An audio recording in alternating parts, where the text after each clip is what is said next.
এই হারামজাদা হালক, তুই সারাদিন শুধু খাস আর ঘুমাস, যা একটা কুমির ধরে নিয়ে আয়। আচ্ছা দিদা, আমি এখনই যাচ্ছি। হালক, তুমি কোথায় যাচ্ছ? আর বলো না চাচা, দিদা রোজ ভাজা কুমির খেতে চায়, তাই আমি কুমির ধরতে নদীর দিকে যাচ্ছি।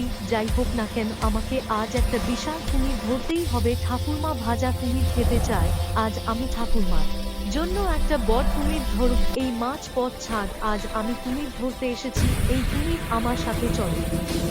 দিদা ভাজা কুমির খেতে চায়, আমি যাব না। চলো কুমির, আমরা বাড়ি যাই। আরে পাগল হালক, এটা আমাকে খুব খুশি করেছে। ঠিক আছে দিদিমা, আসুন আমরা এটি ভাজি। এই কুমিরের ভাজা খেলে নাকি এত শক্তি হয় যে তুমি ঘুমানোর সময় কম্বল ছিঁড়ে ফেলবে। এই আমি অনেকদিন এত মজা পাইনি।